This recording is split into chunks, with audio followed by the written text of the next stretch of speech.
Some breaking news here, and these are live pictures right now. We're getting word of a death at the recording studio of the rock star Prince. Police vehicles have been seen going in and out of the front gate of Paisley Park Studios in Minnesota. As you can see, again, live pictures here. We don't have many details. There is word, however, of someone dying at this studio. Prince made an appearance at Paisley Park last Saturday. He has been suffering from flu-like symptoms for the past several weeks. But again, no official word on who has died here, but someone has at the recording studio in Minnesota. We're obviously going to stay on top of this situation and have the latest word as it comes in. Studio. Okay, Gina, thank you so much. We have some developing news right now to tell you about, some sad news to report. Singer-songwriter Prince has passed away. Police in Minneapolis are conducting a death investigation at the Paisley Park home of the superstar right now. That's all we know right now. Investigators are not saying who is dead or how that person died. The local sheriff's spokesperson says officials are withholding information about the identity of the deceased person until next of kin has been notified. The news release will come afterward. We can also tell you now we are learning that his publicist has confirmed Prince's death. That just coming into our newsroom. Prince was 57 years old. Many of you know he's had some health issues. He was fighting the flu for quite a while. That we know. He'd canceled some recent concerts recently. So we're learning right now, sadly, he has passed away at the age of 57, and you know, it was according to his just publicist. Less than a week ago, April 15th, he was hospitalized, and he went on stage saying that he was battling the flu, but he was doing okay. So, of course, we'll bring you more information when we get it. A big loss to the music world. All right. Is when your fans start imitating what you do. If you're just joining us, we're talking about the death of Prince at the age of 57. We don't have a lot of details on what has occurred. We can tell you, though, that there were reports that he had suffered from a bad case of the flu and recently was hospitalized after a concert. Apparently, there were rescue folks that were sent out to his estate to try to revive him, and then he was pronounced dead. We're talking with Shotgun Tom Kelly, longtime disc jockey in the Los Angeles area. People, a lot of times, Tom, love to compare when a great artist comes along. They do this with athletes and they do this with actors. Try to compare them to the past. There was every once in a while you'd hear a Beatles reference because of their fascination with Strawberry Fields, for example, and Prince comes along, and Raspberry Beret and the color purple and everything, and it makes one wonder how he was influenced by the people before him. Well, you know, he was, as was the Beatles. The Beatles were influenced by Little Richard and some of the songs that were in the 50s, and that made them very popular. But I think any of the big acts were, you know, they had their influence when they grew up as kids and when they started their little bands and things like that. Well, this I'm telling you, Rick, this is absolutely a shocker, and wow, he is definitely going to be missed. I know I repeated myself, but there are so many people who love this man. Shotgun Tom Kelly, thank you so much for joining us, and we're going to go now to another local legend when it comes to radio broadcasting. Rick Dees is on the line. Rick, how are you? Hey, Rick, how are you, buddy? Doing great. I'm great. Boy, what shocking news this is about Prince. Unbelievable, because he seemed to be in such terrific condition. You know, he's done shows where he's been on stage for 3 hours and everything, so this is such a shock. And they don't really know yet what happened. Just kind of flu-like symptoms is what I'm hearing. Yeah, this is, I mean, we're still trying to get the information. It has, I mean, literally, this, we were talking about it in our newsroom for the past hour, but we needed to get confirmation before coming on the air. His music, Rick, I mentioned before, quite unique. I mean, he managed to really do some crossover stuff that other artists, I think about guys now like Lenny Kravitz. You know, we know Michael Jackson was able to cross over with some of his music, but Prince was right there with them. Unbelievable, and it's interesting because in talking with me, I can remember so distinctly meeting him at Hollywood Sound Recorders right off of Sunset Boulevard when he was 19 years old, and he was in there working by himself on a song, and it was to become a #1 hit called I Want to Be Your Lover. and he kept on playing it over and over. Then he would take his own guitar and he would put in little vocal pieces with the guitar, kind of like George Benson. And I kind of waved at him, and he waved at me. I walked in and I said, "Rick Dees, nice to meet you." He said, "I'm Prince." And I said, "Prince?" He said, that'll do for right now." And I said, "Well, I'm mixing a song called Disco Duck in the next studio." And he laughed. And that was, we saw each other after that, but he just exploded. Well, I'd mentioned not a big guy. I mean, I think he was probably 5'1", 5'2". No, about 5'2". And I have to tell you, I went to a concert at the Hollywood Bowl. My wife was with me at the time, and to see the women swoon for this guy, it was just incredible. He was masterful on stage. Oh, I used to joke that he had his little yellow pants spray painted on, and then he wore those chaps one time where there was nothing in the back. He knew what he was doing, and the women went crazy. He really was influenced by James Brown, and you could see it in his dancing. Michael Jackson was influenced by Prince and James Brown, so they really set a standard. You know, we often are surprised when we hear about the roots of music. I mean, people don't think of Minneapolis as a place where music is born, but there was a Minneapolis sound, and he was very much responsible for that. Huge Minneapolis sound. In fact, you know, Janet Jackson went there to work with Jimmy Jam and Terry Lewis, and then Prince was involved. There was a sound. I know that you know, the whole group of musicians got together. They tried to kind of outdo themselves, which was later followed by the hip-hop artists who tried to outdo themselves. But the main thing was that they established what you would call a 4/4 beat and a broken bass line, and it was just like Morris Day and the Time, for example. And then it evolved into a sound, and I love playing it. I thank him for part of my career. And it's hard to pick a favorite Prince song. I mean, there were so many of them. Purple Rain, a big one. 1999, Little Red Corvette. You could go on and on. Did you have a favorite? I mean, when you're sitting in the booth sometimes and you get to select a song, did you ever break the format and say, "I'm going to play my favorite"? That's a great question, Rick. You know, I did, and I find that Little Red Corvette was fun, but I really enjoyed 1999. It just, if you're in front of people and you're the DJ playing the music and you're up on stage, I'll never forget. I was asked to go to Las Vegas and perform at the Rio Hotel when 1999 hit. And, of course, that's the song that played. But it is the song by Prince that had everybody of all ages getting up and dancing whether they could or not, and he created that. And by the way, he really made it tough for a lot of people in our business when he changed his name temporarily to become the symbol that designates male and female together. And we had to call him the artist formerly known as. How would you like to be on the radio, Rick, and you say, "Hey, this is Rick Dees, and coming up next, the symbol." It didn't work. So I just kept on saying Prince, and they knew. He knew. Then he said, "You know, I'm going away from everybody and start my own label," and he did, and was successful with that. And he probably has 4 albums of great music that have never been released. We hadn't heard much from Prince recently, and it makes one wonder. He didn't stop working on his music. We know that. He was performing concerts. In fact, the last time I saw him in concert, I don't think he played any of his hits. He played mostly new stuff. He did, and it's funny though.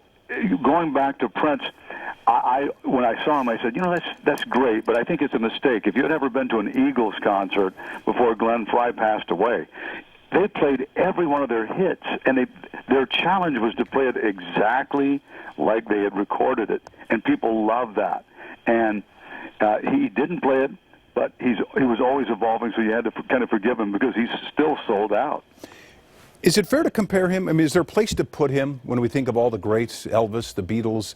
I mean, there are current Michael Jackson, Elton John is certainly up there. Right up there at the top, because he was innovative. He pushed the envelope. I would put him up there dancing with anybody. I mean, we talk about Michael Jackson, and I knew Michael so well, and he rehearsed and practiced all the time. But so did Prince. And one thing about Prince, he worked so hard, he actually had a hip replacement. an actual full-on hip replacement, went back in less than a year, Rick, and did those splits again. Yeah, and in fact, we're watching video of him performing. This is really a mellower version of what we were accustomed to seeing. And you're right, when he performs, he's pretty active. And I can see a lot, or maybe it's not fair to say this, but I can see a little bit of Prince in, for example, Bruno Mars today. Oh, without question. And it's funny how artists are always influenced by the previous generation, but Prince spans those generations. His music, if you listen to it, like you said before, it spans all generations, and that's what's so much fun for me, because I still get to play the hits every week, and I hear a lot of Prince's influence, even in people like Taylor Swift and Bruno Mars and everybody. Bruno and Mark Ronson, if you listen to Uptown Funk, there's a tremendous amount of Prince in that. Rick Dees, we thank you so much for taking the time to join us and talk about... It's so sad. We're going to miss him. He's gone too early, and certainly Prince is leaving a major impression. Yeah, thank you so much, Rick. It is a difficult loss for fans of music, and especially fans of his music. And word just spreading now. Josh Rubenstein is here. And we were coming up for breakfast, walking back, and we heard from the assignment desk that this had happened. That it could have happened, and and everybody blown away. I mean, it is a shock to everybody. It's all over the internet. We're going to show you that.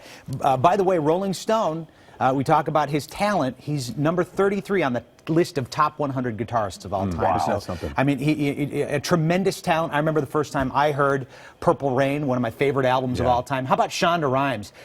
She says, I just can't. I just cannot, Prince. You've got Demi Lovato here. Of course, she says, OMG, R.I.P. Prince. Shaq. R.I.P. Prince, another icon, gone too soon. So it really is just rumbling throughout the internet. Everybody talking about it right now. Everybody in the newsroom talking about it.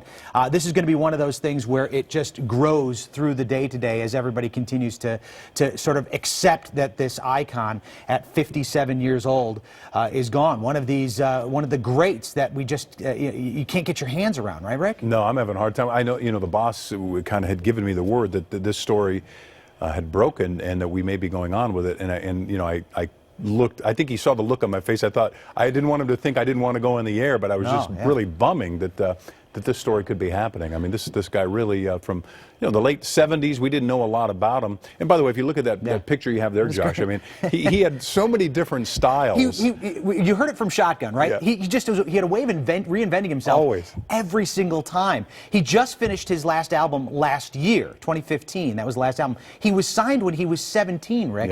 Yeah. This is a tweet from Charlie Pluth. Of course, Charlie Pluth. He's got a bunch of big hits right now. A culture-pushing icon and creative genius. And I think it's safe to say, I don't think it's overdoing it when you call Prince a genius, when you think about how many people, how many generations he spans. New kids that are listening to him now and people who are in their 40s and 50s and 60s that listen to him. Well, and look, there are some great entertainers who are highly, highly produced, which means a lot of what you hear is their voice or their music with a whole bunch of extra stuff in the studio put in there. And, Prince was a musician. He was a songwriter. He could sing. He had the great vocals. He could dance out there on stage. I mean, more than a triple threat. I mean, he was just incredible. And is there anybody, and you likened him to a Bruno Mars, but even any of the superstars that are out there today, do they have the same kind of level of talent that this guy had, from the ability to move, to sing, to write, to play guitar, to perform, to act? I mean, that Purple Rain was a fantastic movie. Right. Again, the people that continue to find this, that find out about this, I think throughout not just the music industry, music fans in general, are certainly familiar with his work in one way or another. And I get the sense that this is one of those where you didn't see it coming. Nobody. I think this is probably one of the artists that you say, wow, I can't imagine that this would happen so soon. Something like this. He while he was mysterious and he was shy, it was not one that people were skeptical of. Well, we're going to have a lot more to say about this on our next newscast. We have one coming up on CBS 2 News at 11 a.m. We'll be talking a lot about the death of Prince, the artist. We will also have more information on KCAL 9 News at noon. You can always find out more on this story on cbsla.com. Thank you for joining us. We'll see you at 11 a.m.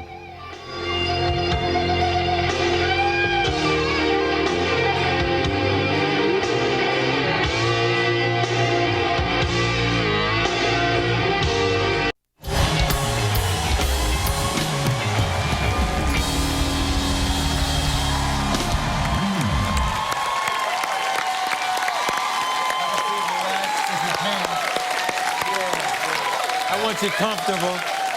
We're back with Prince, and we're going to do something different and special tonight and allow Prince's fans, a.k.a. the Purple Army. We're going to allow you to ask him a few questions. Who's got the first question for Prince? There you are. As an artist, I know that you make, create, and let go, but it is Purple Rain's 30th anniversary.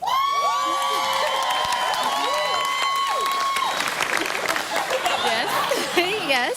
When... Look how amazing. I mean, doesn't he look... This proves that Purple don't crack either.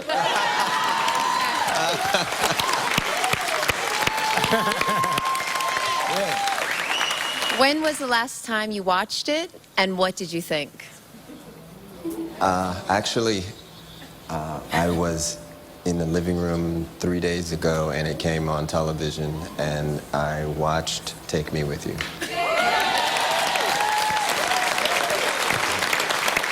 Okay, we have a gentleman who has his purple mock turtleneck on, and he's ready to fire a question at the leader of the Purple Army.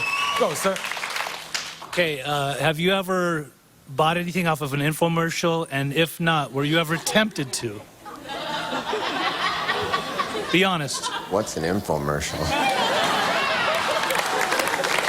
Wouldn't it be funny? Wouldn't it be funny if I had a bedazzler and he didn't? Because I ordered mine late at night and got a bamboo steamer with it.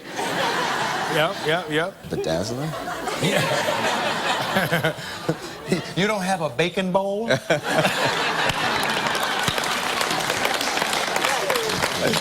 Our next question. Thank you. Hello, ma'am. Hi. What's your name? Rhonda. Hi, Rhonda. Everybody has a pet peeve. What really, really annoys you? Strangers touching my hair.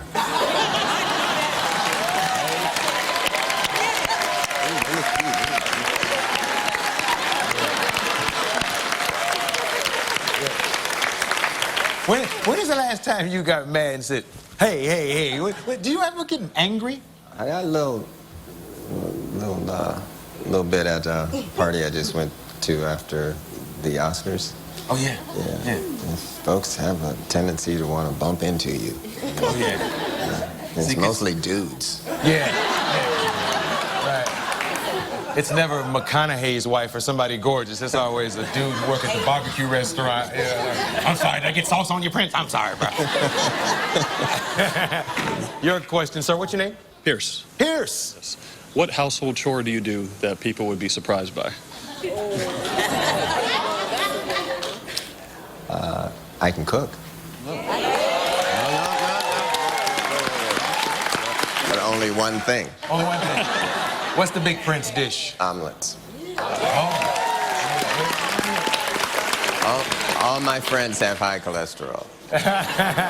Thank you for that question, sir. Prince has answered a few questions from the Purple Army, but I want to take it one step further. I want to help some of you. So I've asked everybody to tell my producers about problems you might be having in your life, things you might want Prince's help on, things you might like Prince to solve. And there's a gentleman who told my producer a story. His name is Steven. Where are you, Steven? This is Steven. Do I get to sit in your lap? Well, no. We're gonna get you a stool. Yeah. Steven. Had to try. Yeah. Okay, Steven. Tell Prince your problem. Well, you see, Prince, I moved down to L.A. a little over a month ago, and I've got a girl up in Portland. We actually had our first date at your Portland gig that you did last April with Third Eye Girl. That was our first date. You played Always in My Hair, and that kind of became our song because we had a lot of fun dancing around. But she had this ex, and I kind of met her through this ex. And since I've been down here, you know, everybody's kind of drifting their own ways, and I think kind of seeing the ex again while I'm down here. So, you know, we started with Prince, we should end with Prince. Come on, Prince, help me out. So she thinks right now, this minute, that she's still your woman. Yeah. Ah. But hang on now, I'm not the bad guy. I didn't do any cheating. Quit looking at me like that. We're talking about a Delilah here. She cheated. Right. And don't you all have a puppy? His name's Little Berkeley. I'm his stepdad. She had him before me, but I want to cuss him, so if you can get the dog. You got a number? Oh. Hey, B, you have that number of the girlfriend. Please dial her. Sorry, Prince, I'm making you the bad guy. Now, her name is Keegan? Yes, Keegan. Okay, I have to say hello. Hello? Hello? Hey, Keegan, this is Arsenio and Prince. You're live on the air. Hi. Hi. Where are you right now, Keegan? I'm in Portland, Oregon. Say hello to Prince. Hello, Prince. Hi, Keegan. Do me a favor. Tell me about Steve. Tell you about Steven? Yes. Well, Steven is fabulous, and I adore him. Who's this new guy you seen? Are you trying to get back with Steven or what? Talk to me. Well, you know, Steven moved to L.A., and I've been hanging out with my ex, and just trying to figure out what's up. But, you know, I like L.A., but I don't think I could ever live there. Okay. Well, listen, Steven's a good guy, but I have a message for you from him. Should I be nervous? No, it's a good message. In this relationship, things are much harder than in the single world.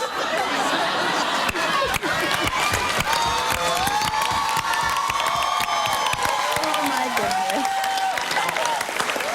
Keegan, in this life, you're Yeah. on your own. Oh, man.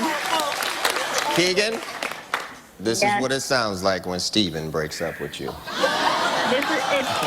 Well, you know, like, I want to be sad, but also, if you're breaking up with me, I can't be that sad. And also, are you perhaps available? Because